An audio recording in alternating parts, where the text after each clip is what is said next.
Hey everyone, it's Chris here from Everyday Survival Gear, and today I'm just going to bring you some beam shots of the Nitecore P26.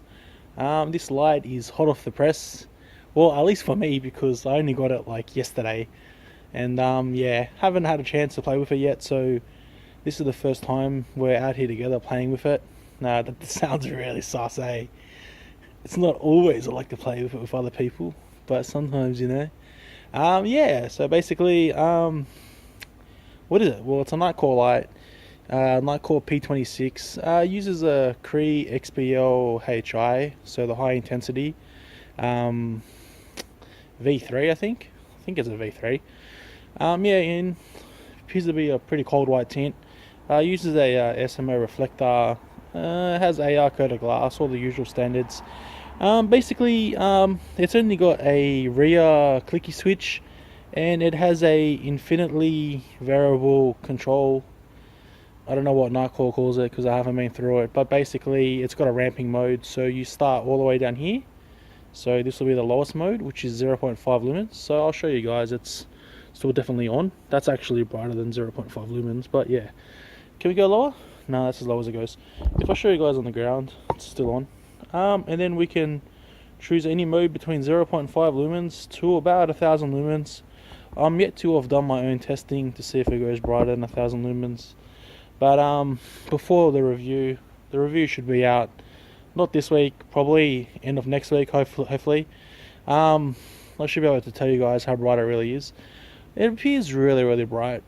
It does have a pretty good center hotspot. It's not really meant to be a thrower. It only does about 310 meters at 24,000 CD, so mediocre.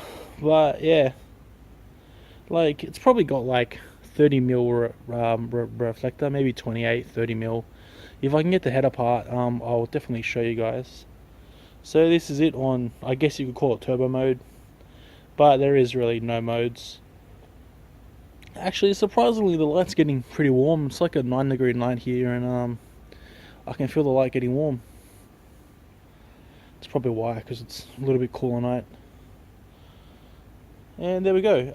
And if you click it like one more time up, it actually goes into strobe, which is a bit not really weird, but kind of like you got to be careful where you stop because you can accidentally easily go over the edge, and it goes on the strobe mode. Strobes are pretty fast. You know, typical Nitecore driver, if we go down, you won't be able to see any sort of PWM, which is what you would expect.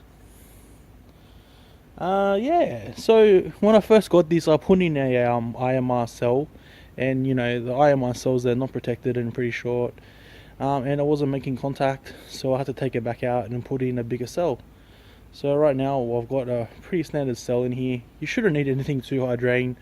I just like using IMR cells because that's probably what I got the most off. I don't think there's any other specs to tell you guys because this is only a what should I call it? This is only a beam shots. But I brought out a few lights to compare it to, and we'll see how it goes.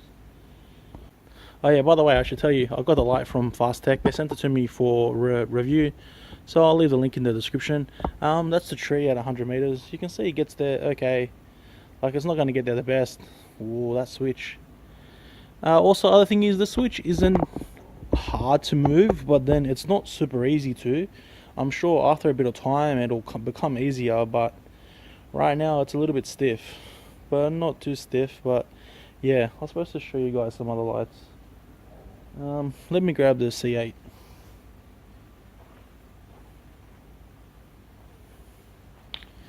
Alright guys, so Nitecore to the left as usual. Is that turbo? Nudge it a little bit. Too far, too far. To the right we'll put on a C8. 3, 4, 5, 6, 7. The C8, it's done up, so it's gonna definitely be better than the P26, but yeah, it's basically, it's got an XPG2 in it, but one of the older ones actually. When I done my last order of LEDs, the name was written wrong, and I brought one of the older ones, but it does have a BLF driver, so the usual kind of setup for me. Obviously if I go to the tree at 100 meters with this thing, it gets there easy. I can shine it to that other tree. You can see the tree in the distance, that's almost 200 meters, and it gets there easy. Anyway, in brightness, they're pretty similar. Because this is a pretty crap bin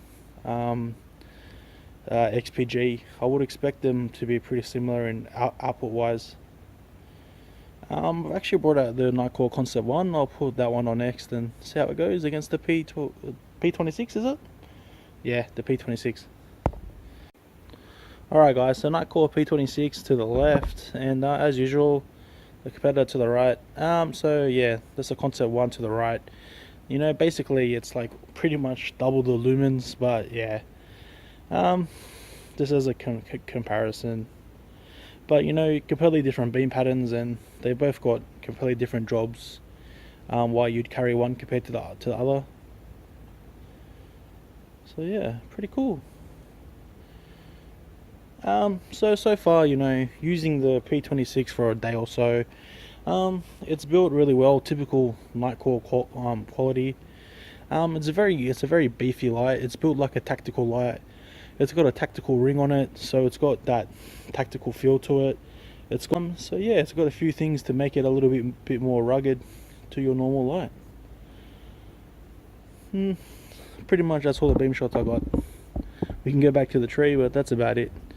Anyways guys, it's getting a bit cold, so I'll head inside and edit this up and put it on. As always, I hope you enjoyed the video, and like and subscribe, and thanks for watching.